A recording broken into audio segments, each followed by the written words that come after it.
3, 2, 1. Sebagai government, saya akan buktikan bagaimana pada akhirnya bentuk degrowth ini harus diterapkan di negara maju. 3 framing besar di sini. 1. Kenapa degrowth adalah bentuk dari tujuan terencana negara maju itu? 2. Apa yang akan terjadi ketika degrowth ini akan dilakukan? 3. Siapa saja yang akan berdampak pada akhirnya? Beberapa setup. 1. Konteks negara maju di status quo itu seperti, artinya mereka sudah mampu dan bisa untuk menjalankan sistem pemerintahannya dengan bijak, baik dalam segi ekonomi, infrastruktur, maupun SDM mereka. Contoh negaranya apa? Finlandia, Cina, Jepang, Amerika, dan lain sebagainya, juri. Dan yang sudah masuk ke ranking dunia maju yang sudah diakui secara internasional oleh PBB misalnya. Dan 2, bentuk degrowth itu seperti apa? Degrowth adalah sebuah konsep yang merujuk pada penurunan terencana dalam skala produksi dan konsumsi ekonomi dalam suatu negara. Artinya, ini akan sering diukur melalui produk domestik bruto atau PDB itu sendiri. Jadi ini akan meliputi hal seperti memprioritaskan emisi karbon yang rendah emisi, penerapan pajak bagi pasar atau pabrik yang overproduksi, dan juga bagaimana pada akhirnya pengurangan jam kerja mingguan serta mendorong penggunaan konsumsi secara sukarela bagi masyarakat sendiri tanpa ada paksaan dari pemerintah itu sendiri. Dan bentuk degrowth di sisi government itu bagaimana? A. Akan ada penerapan pajak seperti emisi karbon atau produksi dari pabrik itu sendiri. B. Akan ada regulasi atau pembatasan pengeluaran emisi karbon. Pun C. Akan ada pengurangan jam kerja mingguan bagi karyawan pabrik itu sendiri. Saya akan jelaskan kenapa pengurangan jam kerja mingguan ini harus diterapkan. Pun D, atau yang terakhir, mendorong bagaimana pada akhirnya kita mendorong penggunaan konsumsi secara sukarela ini oleh masyarakat tanpa ada paksaan. Sebelum melangkah jauh, mari lihat status quo yang ada. Di banyak negara maju, kita bisa lihat total produksi yang mereka gunakan oleh perusahaan itu sendiri keluar dari kapasitas yang telah ditentukan awalnya. Mari lihat brand-brand yang terkenal seperti Coach, Prada, dan lain sebagainya. Mereka hanya memikirkan bagaimana pada akhirnya mereka hanya mau untung saja, tanpa mempertimbangkan sampah yang mereka hasilkan atau emisi karbon yang mereka berikan kepada negara mereka itu sendiri. Karena saya rasa akan permasalahan di sini bagaimana pada akhirnya negara maju itu memiliki citra kalau saya sudah terkenal, artinya saya harus menunjukkan power yang besar dibanding negara lain. Maka akan terjadi bentuk pembuatan seperti bangunan, produk, barang, sekolah, rumah sakit, dan lain sebagainya dalam skala besar atau massa yang banyak, sehingga emisi karbon ini sudah tidak bisa untuk ditampung dari negara maju itu pada akhirnya. Dan dampaknya apa? Pada akhirnya karena apa? Karena tidak perlu kita ambil bersama kalau penggunaan yang secara berlebihan ini atau overproduksi ini tidak semua orang bisa menggunakannya karena mereka sudah mendapatkan apa yang mereka butuhkan. Jadi saya rasa ketika ini terlalu di overproduksi, saya rasa itu akan buang-buang saja pada akhirnya. Dan karena mereka hanya mau untuk terlihat, dan negara itu sendiri kan mereka hanya mau untuk terlihat sangar oleh dunia lain, kalau mereka itu bisa berkembang pesat dengan dalam waktu yang singkat. Dan saya rasa bagaimana pada akhirnya World Solusi kita kali ini di negara maju itu, meskipun mereka memproduksi banyak, tapi tetap menekan pengurangan emisi karbon, bukan sepenuhnya untuk menghilangkan emisi karbon itu sendiri. Dan bagaimana pada akhirnya kita menekan overproduksi di negara maju itu.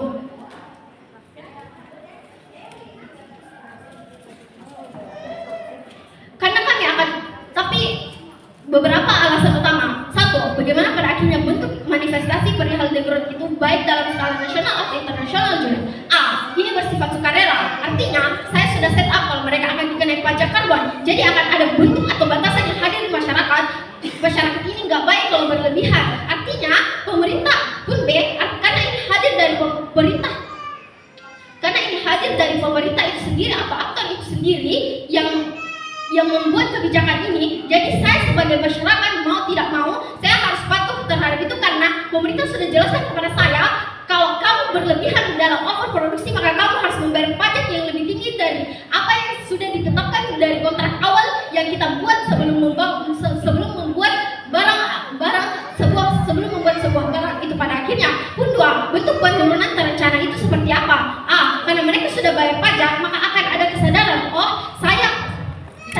pemerintah, karena itu untuk kebaikan diri saya sendiri, itu untuk kesehatan saya sendiri. Karena bahaya emisi karbon itu sungguh berdampak negatif di status quo juri. Banyak orang yang bisa untuk batuk atau pingsan dan lain sebagainya, dan sakit yang tidak sulit untuk disembuhkan karena emisi karbon dari pabrik itu sendiri. Dan dan jelas kalau pada akhirnya yang kita mau pangkas itu overnya dari produksi negara maju itu sendiri, bukan serta-merta bagaimana kita menghapus hal itu. Karena saya akan jelaskan, ada 3 aktor di sini. Satu, negara maju itu sendiri yang konteksnya mereka sudah mampu untuk melakukan hal apapun. 2, pemerintah itu sendiri yang harus membuat kebijakan bagaimana pada akhirnya overproduksi tidak ada lagi di status quo dan menekan emisi karbon itu sendiri, bukan serta-merta untuk menghilangkannya. Karena kalau kita menghilangkannya, artinya akan ada beban yang lebih sulit lagi. Pun B, masyarakat sendiri bagaimana pada akhirnya mereka tetap hidup sehat meski bagaimana pada akhirnya masyarakat itu yang akan merasakan impact atau dampak dari kebijakan degrowth ini sendiri. Karena saya sudah jelaskan bagaimana pada akhirnya degrowth ini yaitu merujuk pada penurunan terencana dalam skala produksi dan konsumsi itu sendiri. Dan bentuk jam kerja mingguan itu bagaimana pada akhirnya kita tahu di status quo kalau mereka di negara maju itu jam kerjanya. Bayangkan, mari kita ambil contoh negara Jepang. Mereka bahkan ada yang tidak istirahat dalam jangka waktu yang tertentu seperti 1 atau 2 hari untuk mencapai target penjualan mereka. Padahal saya sudah bilang tadi kalau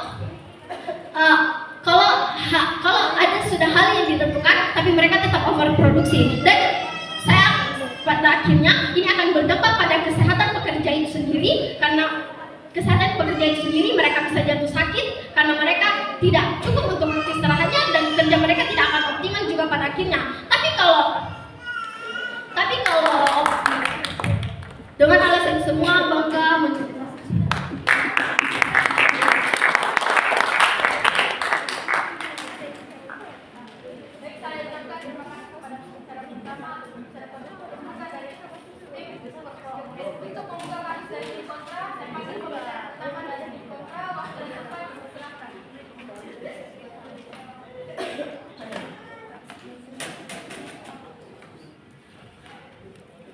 Kak, timernya kenapa sudah jalan?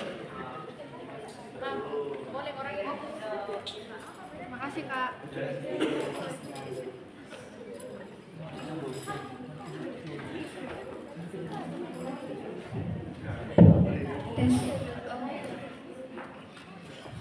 Baik, saya akan memulai dalam hitungan 3, 2, dan 1. Juri sadari bahwa ada negara-negara maju di mana kita perlu kenali sebenarnya negara maju itu sebenarnya gimana sih. Mari kita mengambil contoh seperti negara Jepang, di mana infrastruktur yang mereka punyai itu udah sangat maju, di mana masyarakat yang hidup di Jepang itu mereka udah bisa ngerasain bagaimana dampak-dampak dari infrastruktur yang telah mereka manfaatkan tersebut. Lalu ini akan memberikan keuntungan pada masyarakatnya, di mana mereka itu bisa mengefisienkan waktu. Misalnya lihat gimana pengembangan iptek mereka di negara maju itu, di mana mereka itu memiliki kualitas yang cukup bagus, yang bahkan banyak siswa sedari bangku sekolah mereka udah difasilitasi contohnya laptop untuk bisa belajar misalnya di rumah maupun di sekolah. Oke, kita perlu memahami di growth itu udah direncanakan secara eksplisit dan detail sedari awal. Mari kita pahami bahwa mereka itu memprioritaskan apa saja, yaitu 1, industri rendah emisi, yang dimana dalam industri ini mereka itu menginginkan untuk mengurangi emisi yang industri mereka hasilkan. Lalu 2, pengurangan jam kerja mingguan. Juri, perlu kita analisis kembali bahwa mengapa di growth ini bisa dipentingin, karena jelas karena urgensi mereka untuk memiliki jam kerja itu udah gak ada, karena konsumsinya sedari awal udah kurang. Lalu 3, penerapan pajak ataupun batasan emisi, di mana ini adalah bagian dari pasar yang sudah overproduksi. Lalu 4, di growth ini akan mendorong pengurangan konsumsi secara sukarela. Maka dari itu kita saya akan membawakan mekanisme solusi pada akhir perdebatan, tapi sebelumnya mari kita masuk pada framing perdebatan kali ini, di mana bahwa negara-negara maju itu udah seperti sebutannya, di mana mereka mengatakan itu maju, yang berarti mereka jelas sudah mempunyai iptek, fasilitas dan sebagainya yang udah kompeten. Lantas ada urgensi dari tim proposisi untuk menerapkan degrowth ini pada negara yang udah maju. Lalu stance apa yang ingin tim oposisi ini sampaikan, bahwa kita itu menginginkan menciptakan dunia di mana degrowth ini udah seharusnya nggak diberlakuin lagi. Mengapa? Karena sadari bahwa ini tuh udah gak efisien. Misalnya kebanyakan orang itu udah mengonsumsi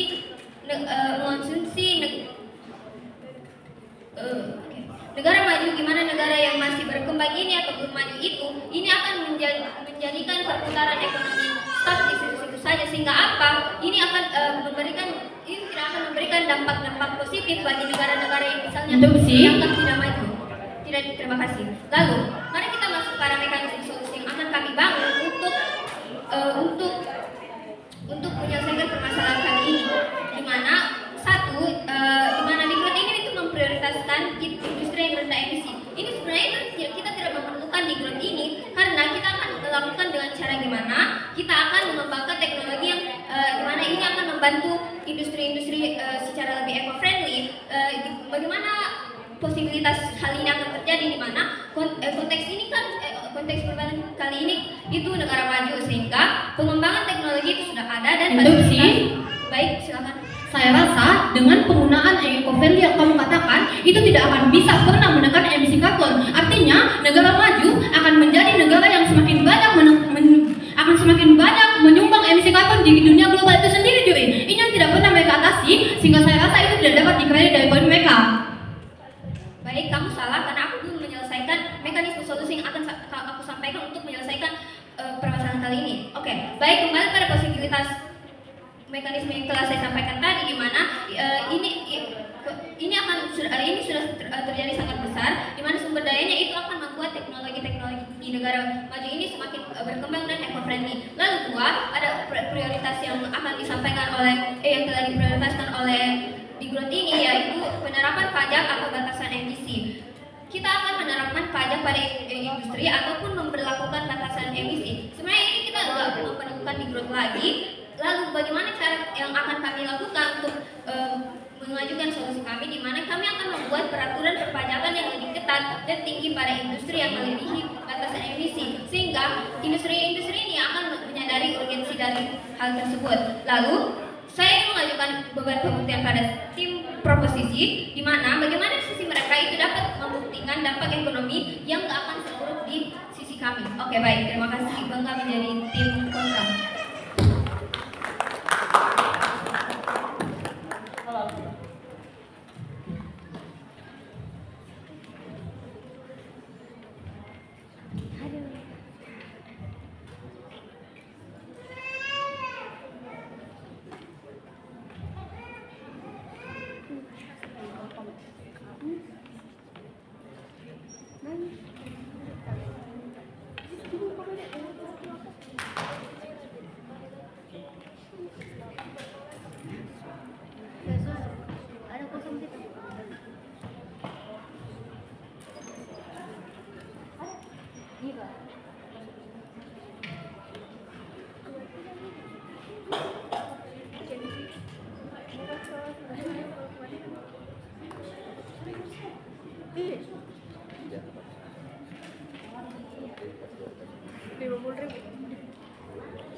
Geser gitu, tunggu sabar.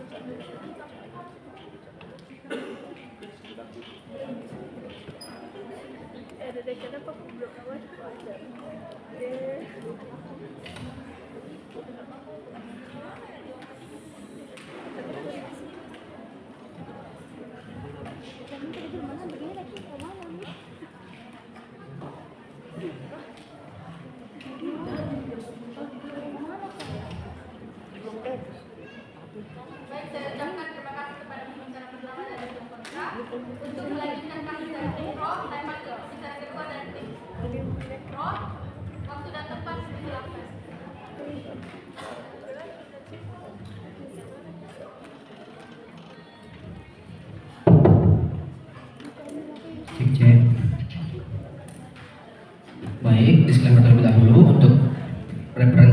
POI atau interupsi, silakan angkat tangan dan katakan POI. Kalau saya tidak menjawab, artinya saya sedang fokus ke argumentasi saya akan menjawab interupsi kamu setelah saya menyelesaikan argumentasi saya. Jadi mohon jangan spam bagi tim kontra.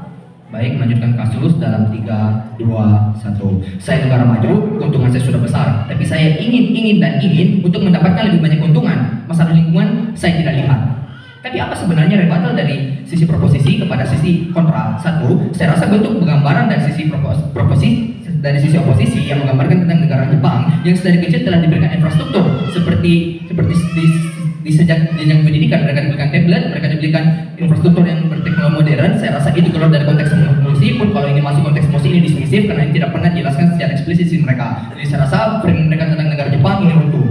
Pun dua, kamu bilang background tidak efisien. Tapi sadari, kamu dismisif, kamu tidak pernah menjelaskan kepada kita semua, tidak pernah menjelaskan kepada Anda juri, bagaimana pada akhirnya background ini tidak efisien.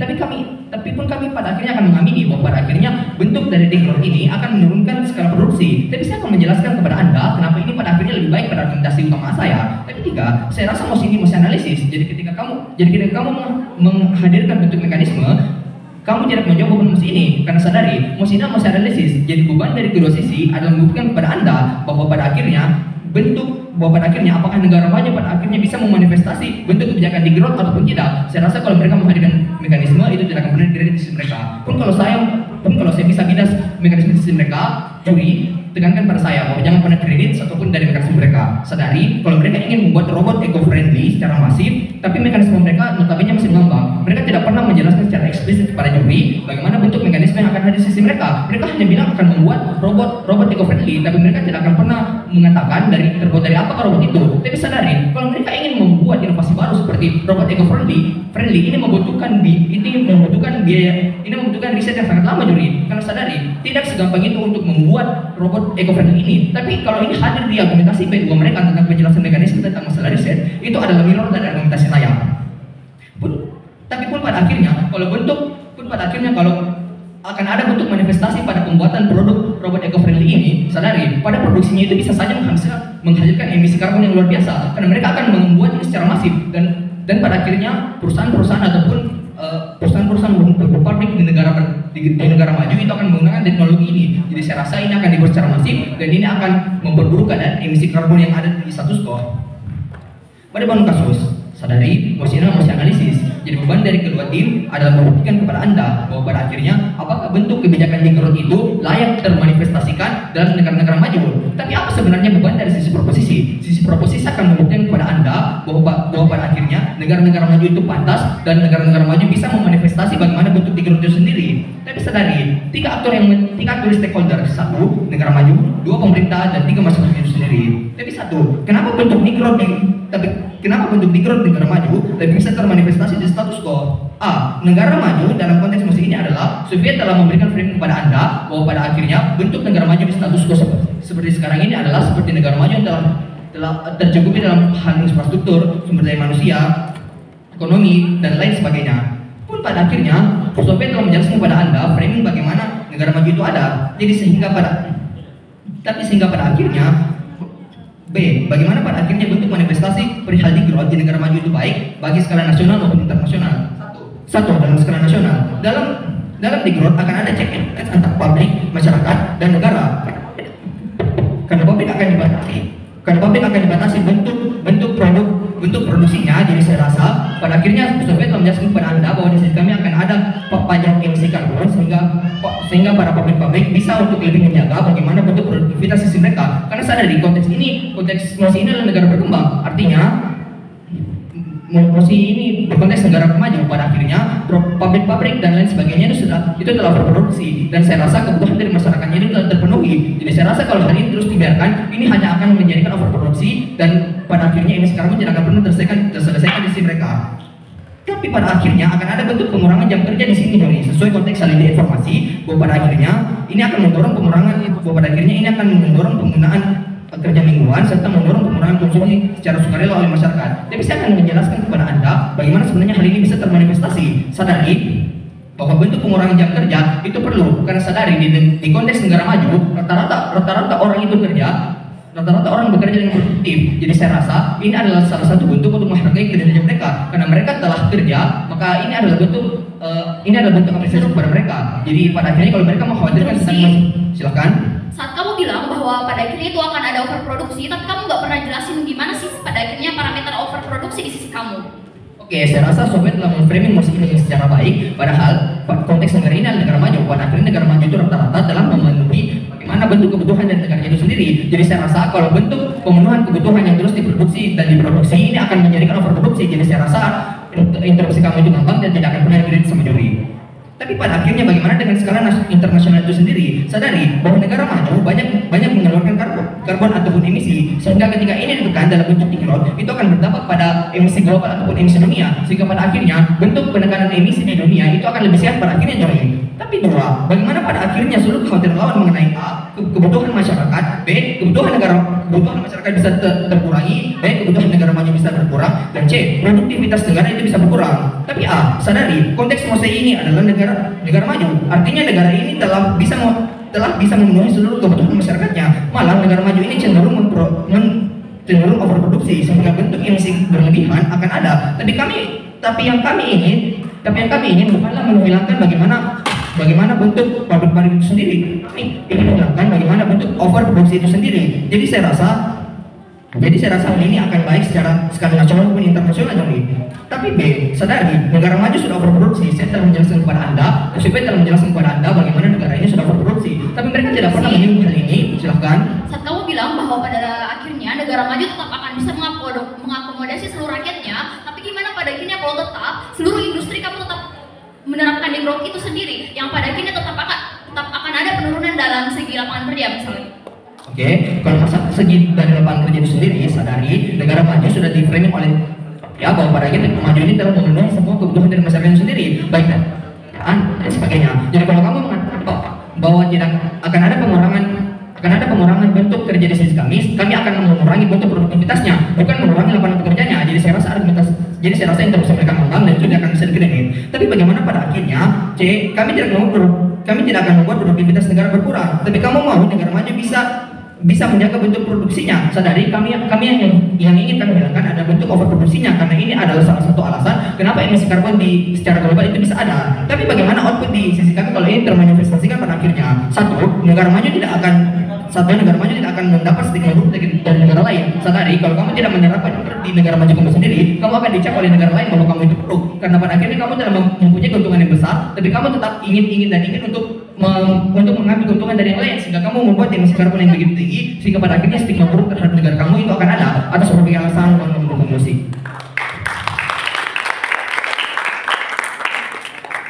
Baik, saya ucapkan terima kasih kepada pembicara kedua dari tim pro. Untuk melanjutkan kamus dari tim kontra, saya panggil pembicara kedua dari tim kontra. Waktu dan tempat dipersilahkan.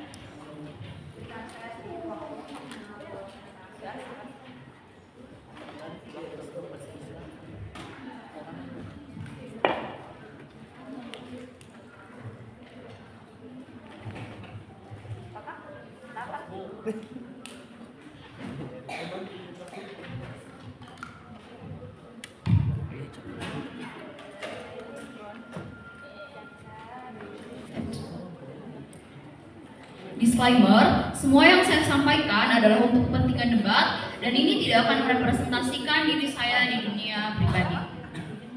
3, 2, 1. Juri buang semua argumentasi mereka karena satu, saat kamu bilang bahwa pada akhirnya ini tetap akan ada overproduksi dengan ketika kita tidak akan menerapkan degrowth. Tapi juri, walaupun tadi kamu udah bilang bahwa misal parameter dari overproduksi itu adalah lihat negara maju yang udah full dengan teknologi misal pada akhirnya, tapi itu nggak jelas juri gimana pada akhirnya overproduksi itu sejelas itu di dunia kamu. Ataupun bahkan saat kamu bilang bahwa produktivitas dari suatu negara maju itu akan tetap bisa ada walaupun misal nantinya degrowth atau penurunan produksi itu tetap ada, tapi juri saat akan ada penurunan produksi, artinya ketika ada penurunan produksi maka akan ada penurunan untuk bagaimana orang yang kerja dalam produksi dalam industri itu misalnya, sehingga saat pekerjaannya pun hilang, saat pekerjaannya pun berkurang, gimana pada akhirnya itu tetap bisa dikatakan produktif. Oke juri, mari lihat kenapa pada akhirnya ini akan lebih baik ketika degrowth itu nggak diterapin. Juri, degrowth hadir sebagai penurunan terencana dalam skala produksi dan konsumsi ekonomi dalam suatu negara. Mari lihat negara maju yang udah sangat pesat dalam pertumbuhan teknologi atau pengembangan data.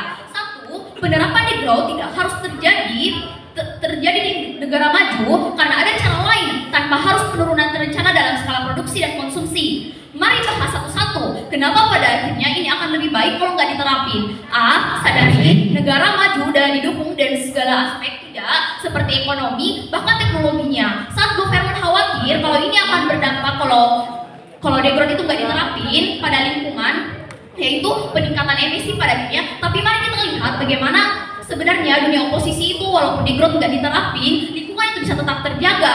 Satu, pengembangan teknologi ini akan bantu agar industri lebih eco-friendly yang seperti yang udah katakan. Gimana caranya? Satu, A, seperti kolaborasi dengan AI untuk menciptakan alat yang mendukung industri untuk mengurangi emisi karbon ini. Kita harus tahu bahwa ketika kita membahas tentang negara maju itu sendiri, bagaimana tentang sebenarnya penggunaan teknologi di negara itu sudah sangat besar berjalan. Ataupun dua, saat alat ini udah dirancang, udah dibentuk, negara maju harus sebisa mungkin memastikan bagaimana proses pembuatan alat itu terjamin kualitasnya dengan memberikan A, dana yang cukup untuk bagaimana pembentukan alat itu tidak, atau bahkan B, bagaimana pengawasannya. Negara maju harus bisa memastikan bahwa apa alat yang dibuat untuk industri itu akan bisa berjalan sebagaimana mestinya, akan bisa berjalan dengan baik, hingga apa yang ingin kita tuju yaitu bagaimana pada akhirnya ketika kita membuat alat ini itu tidak akan bisa berdampak buruk pada lingkungan, itu bisa tercapai. Atau bahkan C, alat itu harus diuji sebelum dicoba. Gimana? Ketika alatnya udah jadi, mari uji coba dulu apakah alat yang digunakan itu udah berhasil. Kalau emang belum berhasil,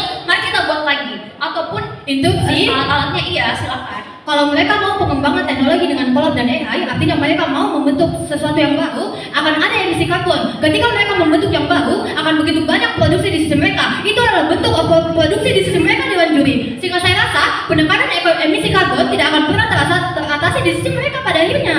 Itu yang kami khawatirkan. Terima kasih. Saat kamu bilang, misal pada saat pengembangan AI itu tetap ada pembuatan atau pengeluaran emisi pada akhirnya, tapi itu enggak apa-apa juga, tapi saat pembuatannya. Tapi saat alat itu udah jadi dan itu udah diterapi di industri, bukankah dampaknya akan lebih besar? Karena ketika alatnya udah jadi, udah diterapi pada industri-industri, bukankah akan lebih mencegah? Walaupun mungkin, oke, kami akui kalau emang mungkin di awal akan tetap ada dampak pada lingkungannya pada akhirnya, tapi mari kita lihat dampak jangka panjangnya. Gimana ketika alat itu udah jadi, itu udah bisa lebih mencegah banyak sekali dampak lingkungan yang kamu khawatirkan dari tadi. Sehingga apa yang kamu khawatirkan di dunia family itu udah terjawab di dunia kami. Atau bahkan contoh alatnya, saat alatnya itu udah teruji berkualitas, maka negara maju harus mastiin alat itu bisa diterapi di setiap industri produksi agar tidak ada lagi kerusakan lingkungan dengan emisi karbon. Bagaimana contohnya? Misal alat dalam penggunaan listriknya yang udah kamu khawatirkan sedari tadi, jadi itu akan ada dalam sistemnya. Ataupun B, hingga juri saat dunia oposisi udah memastikan tidak ada lagi kerusakan lingkungan, ini udah ngebuktiin bahwa tanpa penerapan degrowth itu bahkan nggak apa-apa atau akan lebih buruk. Karena C, saat negara maju udah maju akan terapin degrowth, artinya akan ada penurunan terencana dalam skala produksi dan konsumsi. Artinya saat produksi dikurangi, ini akan memperkecil keuntungan ekonomi. Karena apa?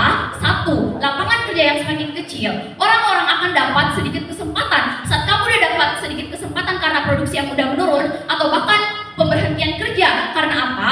Produksi yang kurang artinya akan mengurangi pekerjaan dalam produk pabrik itu dan akan menjadi lebih sedikit. Lalu saat udah pekerjaannya dalam industrinya udah kurang, artinya karyawan yang dibutuhkan itu udah nggak sebanyak itu.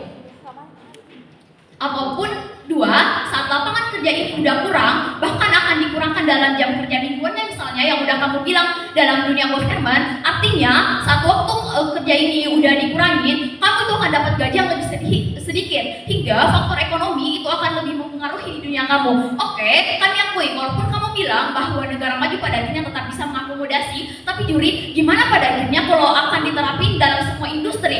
Semaju apapun negara, kalau pada akhirnya sistem produksinya atau bahkan bagaimana orang-orang di dalamnya tidak bisa memaksimalkan progres atau pekerjaan dalam industri itu, bukankah tetap akan terhambat pada akhirnya tentang bagaimana proses dalam produktivitasnya hingga dunia kamu udah runtuh. Ataupun tiga, kalau kamu bilang bahwa pajak itu akan lebih banyak, tapi juri, mari lihat di mana visualisasinya di dunia kami. Saat industri industri itu udah bisa berhasil, bahkan tanpa adanya dampak lingkungan, dengan yang aku udah bilang tadi bahwa dengan menerapkan alat industri yang kita kolaborasikan dengan bagaimana penggunaan teknologi seperti AI, akan ada negara yang melihat bahwa oke, negara ini ternyata bisa bervariasi, bisa berinovasi untuk membuat industrinya ramah lingkungan tanpa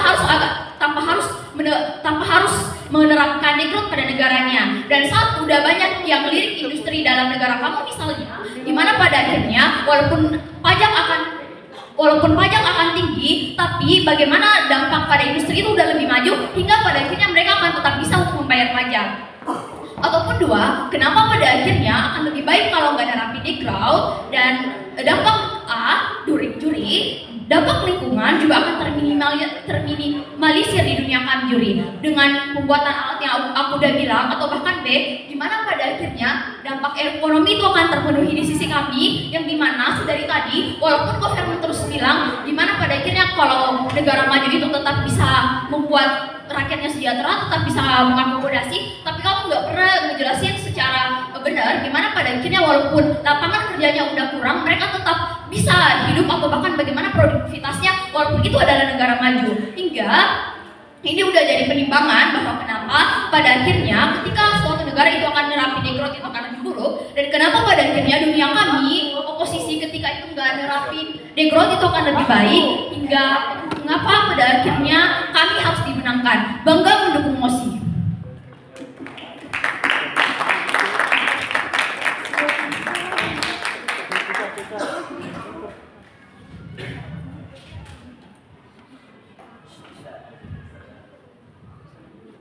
Baik, saya ucapkan terima kasih kepada pembicara kedua dari tim kontra. Untuk melanjutkan fraksi dari tim pro, saya panggil pembicara ketiga dari tim pro.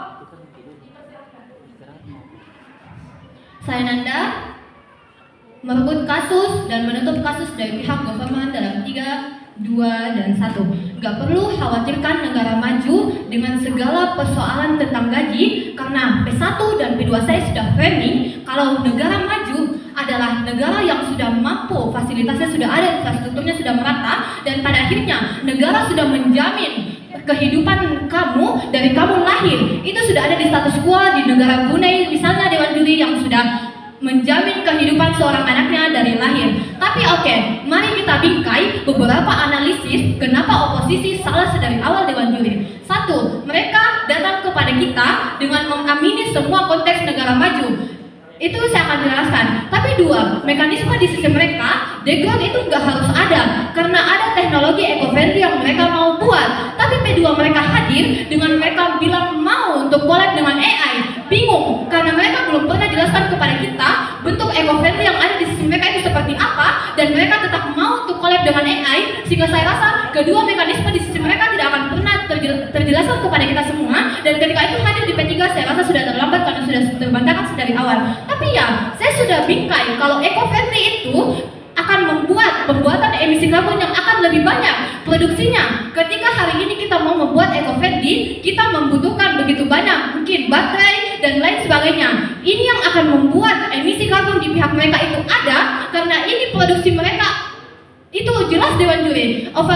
Overproduksi yang kami tekankan itu akan ada. Tapi saya akan jelaskan overproduksi di sini itu seperti apa? Seperti negara maju yang kita ketahui sudah bagus infrastrukturnya, tapi mereka tetap mau membangun terus karena mereka melihat negara lain terus dengan gencatan membangun, seperti negara Italia sudah punya menara tinggi dengan 5 meter misalnya, dan pada akhirnya negara Brunei datang dengan mau membangun negara yang lebih tinggi. Ini adalah bentuk pencerminan kalau negara maju itu sangat mau untuk bersaing secara global. Pada akhirnya gencatan di sisi mereka tentang pembangunan itu akan terus ada. Inilah adalah bentuk overproduksi yang ada di sisi mereka. Iya, dari tadi kamu banggain negara Brunei, tapi mari lihat apakah negara Brunei itu adalah negara maju? Bukankah negara Brunei adalah negara berkembang? Oke, kalau kamu bilang itu negara Brunei adalah negara berkembang, kita ambil contoh negara lain Juri. Semisal ketika Cina misalnya yang ingin terus membangun infrastrukturnya, mau terus membuat teknologi canggih, membuat HP iPhone misalnya, hadirlah Amerika yang mau menyaingi mereka dengan membuat HP Samsung yang bisa dilipat. Ini adalah bentuk negara maju yang sangat ingin bersaing dengan dunia global. Saya sudah buktikan kepada kita semua Dewan Juri dengan terhormat itu adalah bentuk penggambaran, bukan itu adalah bentuk penggambaran di sekitar. Iya. Kontradiktif saat kamu bilang bahwa Cina adalah negara maju, tapi pada nyatanya search lagi di Google bahwa Cina tetap masuk dalam negara berkembang. Dan saat kamu bilang ada HP Samsung yang diciptai, tapi Samsung itu diciptai dari Korea. Terima kasih. Juri bingung.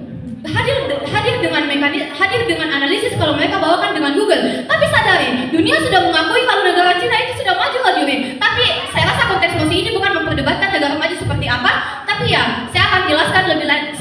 Ini konteks mosi bukan memperdebatkan negara maju itu apa, apakah Cina dan Brunei, tapi akan saya jelaskan lebih lanjut. Juri, kenapa kita mau ini diterapkan dalam negara maju? Ketahui, konteks mosi ini adalah negara maju, negara yang sudah lengkap infrastrukturnya, fasilitasnya, dan sumber daya manusianya berkualitas. Mereka di status quo sudah berada di peringkat teratas dunia dalam berbagai bidang, seperti Finlandia, kualitas pendidikannya bagus karena kurikulumnya, pendidikannya bagus, dan gurunya yang kompeten. Dan mari kita lihat di negara Amerika Serikat, di negara Jepang, teknologi mereka menjadi yang tertinggi karena mereka yang menciptakan banyak hal di status quo Juri. Seperti apa? Pembuatan HP canggih misalnya, atau mereka telah mampu untuk membuat robot dan lain sebagainya. Dan jelas, saya sudah gambarkan negara maju seperti apa, tapi ini hanya bentuk penggambaran. Saya akan jelaskan kenapa kita mau ini diterapkan. Ketika tidak ada kebijakan penekanan kurangi emisi karbon, artinya negara maju akan terus menyumbangkan polusi besar. Seperti mereka terus membuat gedung-gedung tinggi, membuat infrastruktur lainnya agar semakin maju pada akhirnya. Mereka lah juga yang, walaupun mereka menjadi negara maju, mereka yang pada akhirnya juga akan menjadi penyumbang polusi terbesar di dunia Juri. Ini yang tidak pernah mereka bantahkan dan hadir mekanisme yang tidak jelas dari awal. Ini memang menguntungkan karena ini memang menguntungkan karena negara maju ketika membangun negaranya akan semakin maju. Tapi gimana dengan negara lain yang terkena imbasnya Juri? Itu yang gak bisa mereka bantah dari awal, dan jelas harus diterapkan agar menguntungkan semua negara pada akhirnya. Tapi ya, P1 saya sudah jelaskan kalau ini akan berdampak kepada kesehatan kamu sendiri. Seperti satu, ketika jam kerja mingguan dikurangi, seperti yang tadinya kamu bekerja sehari 8 jam dan seminggu 40 jam misalnya, ini kita pangkas jadi 6 jam sehari dan seminggu 30 jam. Artinya apa? Kamu bisa lebih banyak beristirahat dan membuat kinerja kamu produktif, karena ya waktu istirahat kamu cukup. Waktu istirahat yang cukup ada Dewan Juri. Jadi tapi ya kamu gak perlu khawatirkan gaji dan lain sebagainya, karena pemerintah ketika menerapkan ini tidak mungkin mereka akan langsung memberhentikannya, karena ya negara maju sudah mampu infrastrukturnya, sudah mampu menampung seluruh pekerjaan yang ada di masyarakat itu sendiri, sehingga tidak akan ada pemotongan gaji. Dan ya kalau pemerintah yang menerapkan, untuk saya yang menerapkan ini, untuk apa saya memotong gaji kamu? Karena itu bukan mau kamu. Itu gambarannya Dewan Juri. Tapi ya, mari kita gambarkan seperti Korea Utara misalnya, salah satu negara maju di dunia mereka, mereka terus bekerja tanpa kenal waktu, karena ya mereka sudah didoktrin dari mereka lahir, mereka harus bekerja untuk negara dan lain sebagainya. Ini yang kita mau untuk kurangi, karena ini akan berdampak pada kesehatan seperti sudah saya jelaskan. Tapi ini sudah ada.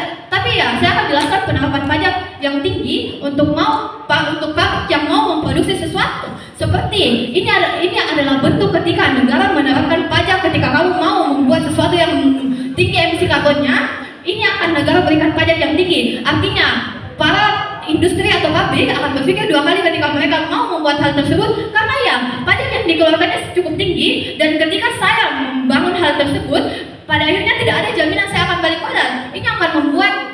Ini akan membuat mereka berpikir pada akhirnya. Tapi ya, kenapa kita nggak mau terapkan ini di negara berkembang, Dewan Juri? Karena kita sadari kalau negara berkembang itu belum mampu, dan pada akhirnya ketika mereka memang mau untuk mengangkat kenapa tidak diterapkan di konteks negara maju dan negara berkembang, saya rasa negara berkembang saja sulit untuk membayar pajak harian dan lain sebagainya, sehingga saya rasa ketika mereka diberikan beban pajak yang lain, ini tidak akan bisa mereka bayar juga pada akhirnya, Dewan Juri.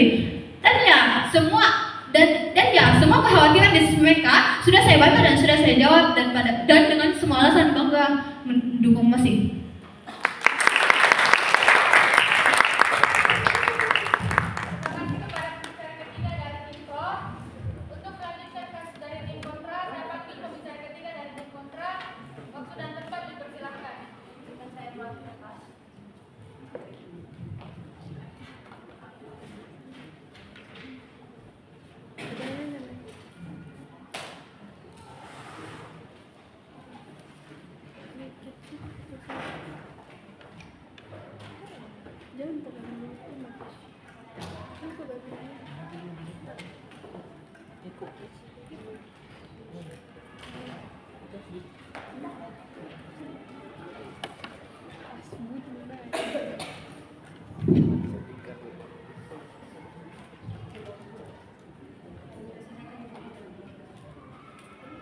Bingung, pembicara pentingkan mereka gak paham knowledge tentang aktor-aktor negara maju itu seperti apa aja. Beberapa respon. Satu, pembicara pertama mereka mengatakan bahwa brand-brand terkenal seperti Coach ataupun Prada itu hanya mencari untung dan gak peduli emisi dan dampak lingkungan. Satu, beberapa respon. Brand terkenal seperti Coach ini memang kita akan telan pelurunya. Emang pada dasarnya mereka tuh kapitalis dan di sisi kapitalisme ini juga tetap ada. Tapi B, buka mata. Tanpa di growth masyarakat gak peduli akan limbah dan emisi karbon. Faktanya apa? Lihat status quo. Media sosial saat ini seperti Instagram, TikTok, Twitter, banyaknya hashtag ban fast fashion seperti Zara, H&M itu udah tersebar banget. Di media sosial di IG udah banyak banget orang-orang yang ngepost bahwa oh ini harus di-ban, Zara harus di-ban karena mereka tuh melakukan fast fashion dan lain-lain. Makanya apa? Awareness untuk gak dukung industri brand terkenal yang untuk ngelimbah itu udah ada pada dasarnya dari masyarakat sendiri. Sedangkan maka dari itu ngapain sih di growth kalau misalnya awareness itu udah tercipta dari masyarakat, maka dari itu mekanisme untuk di growth itu bakalan runtuh.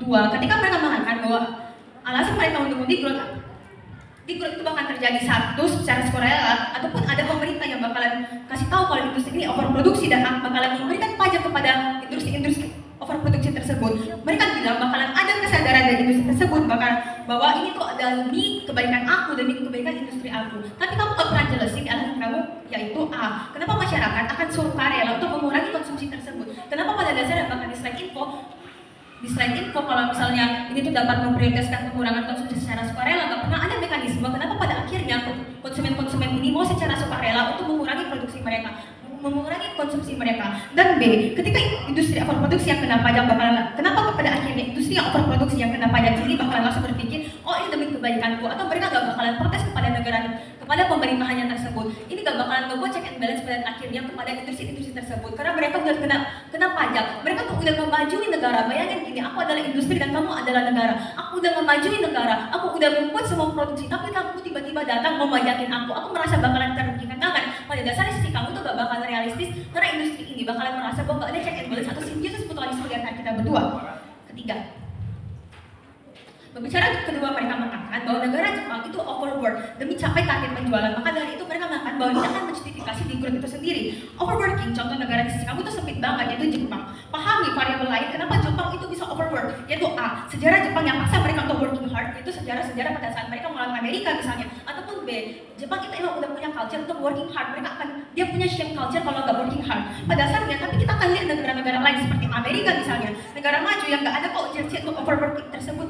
Jarang banget terdengar rakyat-rakyat Amerika yang overworking dan jarang banget dilihat di sosial media. Maka dari itu kalau kamu membawa urgensi seperti Jepang, itu banyak banget variabel lainnya dan pada akhirnya di growth ini gak dibutuhin pada dasarnya ke seluruh negara maju. Keempat, pembicara kedua mereka mengatakan bahwa untuk mekanisme untuk robot eco-friendly itu bakalan tetap memproduksi emisi pada akhirnya, karena produksi robot eco-friendly itu bisa aja tetap membuat emisi pada saat pembuatan robot tersebut.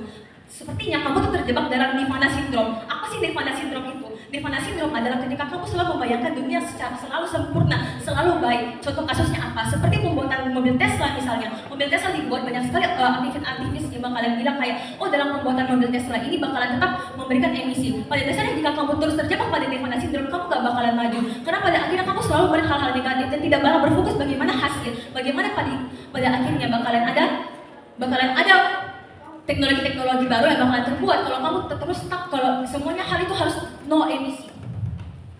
Kelima, pada dasarnya sudah disinggung dalam pembicaraan kedua kamu tuh gak pernah menjelaskan kenapa sesuatu industri itu bisa disebutkan overproduksi.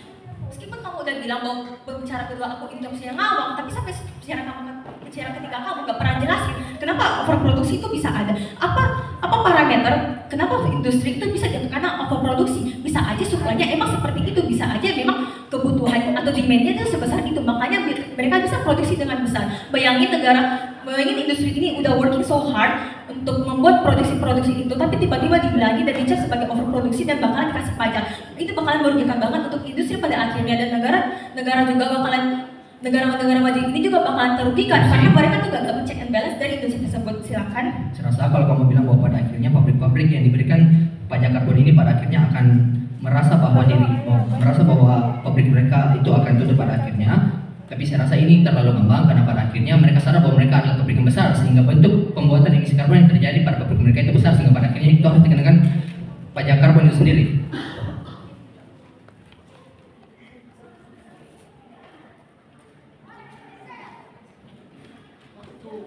Aku gak dengerin secara langsung apa yang sebenarnya mereka katakan. Tapi pada akhirnya aku bakalan jelasin kenapa pada akhirnya industri-industri ini bakalan merasa bahwa aku terugikan banget. Yaitu satu, aku udah aku udah bekerja untuk ini, aku udah memproduksi, aku udah memajukan negara aku. China misalnya, dengan kita ambil salah satu brand China, misalnya mobil-mobil dari China itu, ketika aku mau produksi banyak sekali mobil-mobil karena emang banyak banget demand dari negara-negara lain, aku tuh bakalan produksi dengan memberikan dalih bahwa aku made in China. Tapi tiba-tiba pemerintah negara China datang bilang kepada aku, kamu tuh harus di-growth karena produksi kamu tuh terlalu banyak. Aku udah capek banget untuk membuat semua brand-brand itu made in China, tapi kamu tiba-tiba put the blame, tidak terima kasih, put the blame ke aku kalau kamu bakalan ngepajakin aku dan lain-lain. Respon kelima,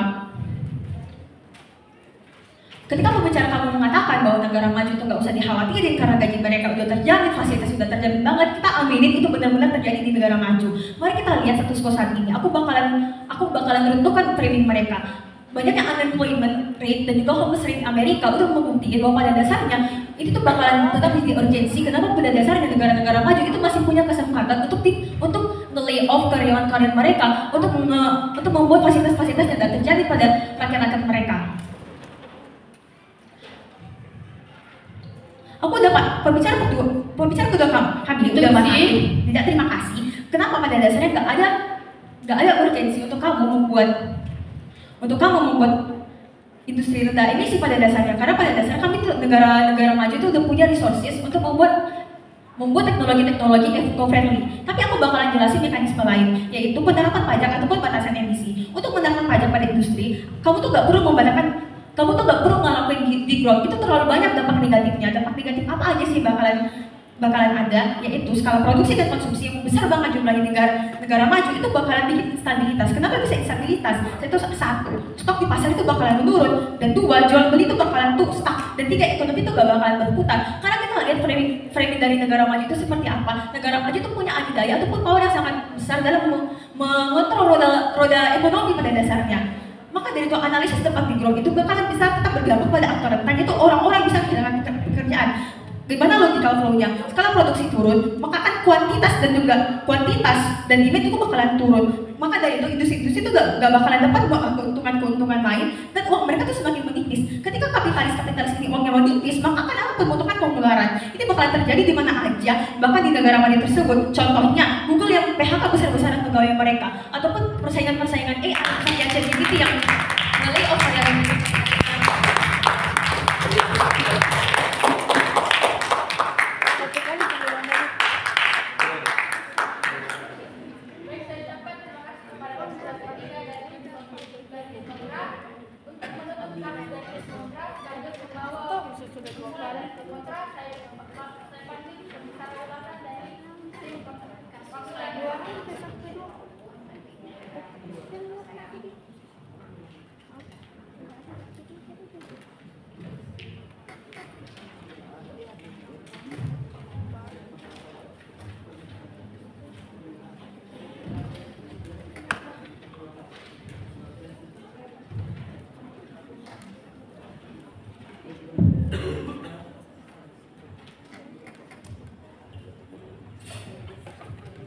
Tiga, dua, satu. Juri tiba di ujung perdebatan, dan kenapa pada akhirnya lagi-lagi aku akan menghapus semua pemikiran gelap dari tim government. Satu, saat nggak ngerti juri, saat kamu bilang kalau negara lain lihat industri misal akan masih berdampak pada lingkungan, mereka akan pikir dua kali lagi untuk bagaimana mengajak kerjasama pada industri itu. Tapi juri, oposisi itu udah hadir dengan jelasin gimana tanpa nerapin degrowth, industri juga bisa tumbuh tanpa adanya emisi karbon. Dan tanpa adanya emisi karbon, dengan apa?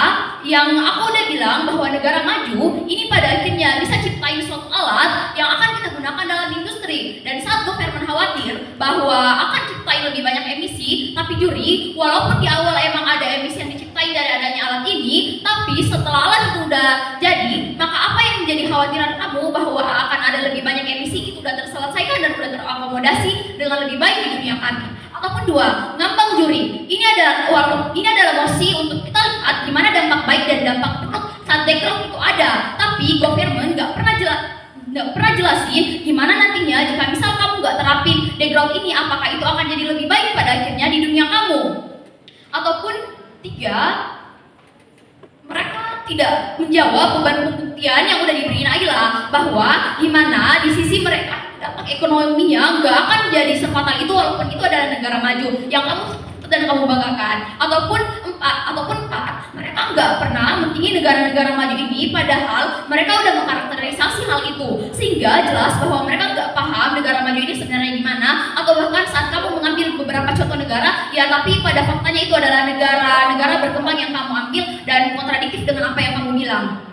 Ataupun bahkan kamu tuh nggak pernah ngejelasin gimana pada akhirnya kalau misal negara itu akan bisa secara jelas untuk tetap mengakomodasi pada akhirnya. Dan kenapa juri oposisi itu harus dimenangkan? Karena satu, kita udah ngejelasin gimana skala produksi dan konsumsi ekonomi itu akan turun drastis ketika tetap akan ada degrowth yang dimana ini akan berdampak dengan dampak ekonomi. Negara maju yang jadi pusat perdagangan pun akan tetap terhambat.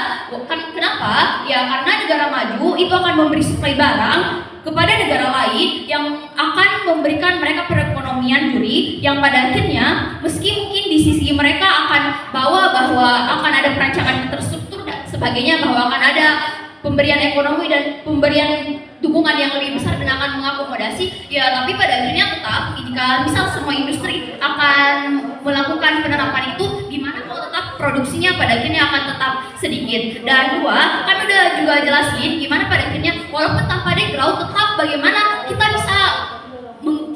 bisa menghilangkan emisi karbon ataupun bahkan mengurangi dengan apa yang aku udah bilang, gimana pada akhirnya kita harus bekerja sama, kita harus ikut dengan kecanggihan teknologi pada saat ini, kita harus bisa mengikuti perkembangan zaman. Ya apa, dengan mari kita bekerja sama, mari kita menjadikan teknologi itu jadi teman untuk pada akhirnya kamu gunakan dalam industri itu untuk bisa jadi lebih baik. Dan pada akhirnya kekhawatiran kamu tentang misal satu akan ada lebih banyak emisi ataupun dua bagaimana pada akhirnya dampak ekonomi itu udah terakomodasi secara luas, secara jelas dan secara tuntas di dunia, kami bangga mendukung mosi oposisi menang.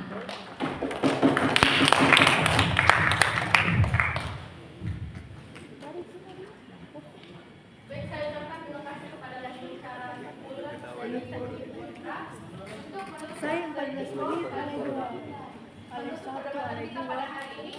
Saya pasti bicara alasan dari tim pro.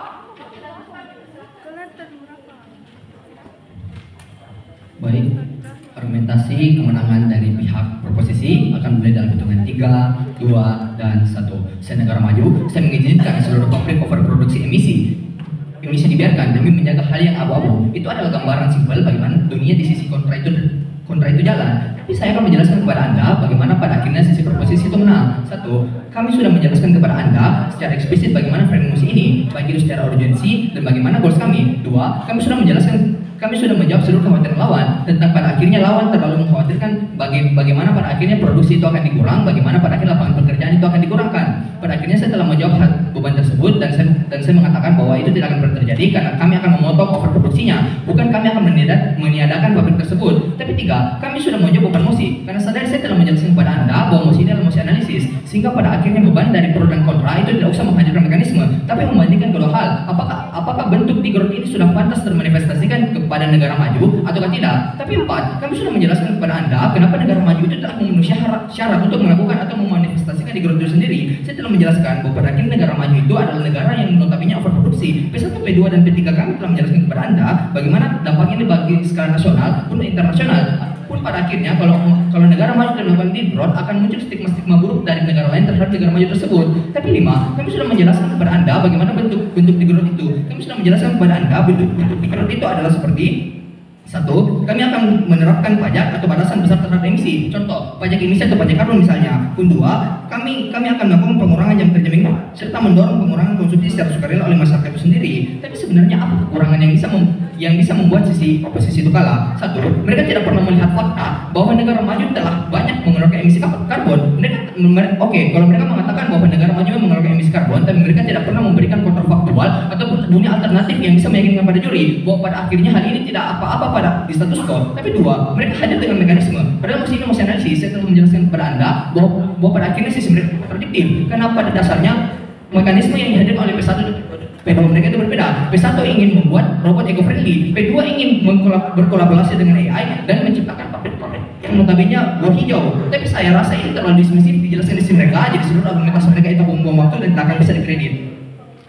Tapi tiga, mereka tidak pernah melihat kekhawatiran kami. Mereka terlalu menurut patah. Salah satunya adalah tentang stigma buruk dari negara lain. Karena pada akhirnya negara-negara maju ini dibebaskan untuk mengeluarkan emisi karbon. Pada akhirnya akan muncul stigma buruk yang mengecap negara maju tersebut, dan pada akhirnya ini akan memperburuk keadaan negara tersebut. Pun keempat, saya rasa pembuatan perusahaan sehat lingkungan itu tidak sesimpel itu. Banyak perusahaan tidak bisa melakukan hal ini karena pada dasarnya perusahaannya memang butuh untuk produksinya memang butuh untuk mengeluarkan emisi karbon. Pun kalau memang ini bisa, ini akan membutuhkan waktu riset yang lama dan biaya untuk risetnya itu pun lama. Ini tidak pernah jelaskan sisi mereka, jadi saya rasa argumentasi mereka tentang hal ini itu runtuh. Pun selanjutnya, mereka memberi kami beban. P1 bilang beban pada tim pro adalah dapat membuktikan dampak ekonomi seburuk sisi kami. Juri bisa replay perdebatan ini. Saya rasa pembicara mereka mengatakan hal itu, seburuk ekonomi sisi kami. Jadi mereka mengamini bahwa sisi mereka ekonomi itu akan buruk. Tapi ini sebenarnya keluar dari konteks emosi, sehingga beban yang diberikan kepada mereka itu tidak akan pernah bisa dikredit pada akhirnya beban yang diberikan kepada kami itu tidak akan pernah bisa dikredit pada akhirnya. Tapi pada akhirnya argumentasi mereka kontradiktif. P1 membawa framing tentang bentuk pendidikan Jepang yang notabene itu menggunakan teknologi digital misalnya. Tapi P2 hadir dengan menawarkan kolaborasi AI dan transformasi dari pabrik normal menuju pabrik sehat buah hijau. Ini sudah kontradiksi. Tapi lihat bagaimana P3 mereka hadir dengan cancel culture bagi brand-brand terkenal yang ada di status quo. Saya rasa ini tidak akan pernah dirilis mereka karena mereka terlalu kontradiksi pada musik. Mereka juga tidak pernah mengelaborasi argumentasi mereka lebih dalam. Jadi saya rasa argumentasi mereka mengembang dan tidak akan pernah bisa dikredit. Tapi bagaimana pada akhirnya mereka tidak pernah menjelaskan faktor yang terjadi di sisi mereka. Mereka tidak pernah memberikan jaminan kepada Anda bagaimana pada akhirnya tanpa digrowth negara maju tidak apa-apa untuk mengeluarkan emisi karbon yang berlebihan. Pun pada akhirnya mereka tidak pernah dunia mereka tidak jelas, dunia mereka abu-abu pun harus berbagai alasan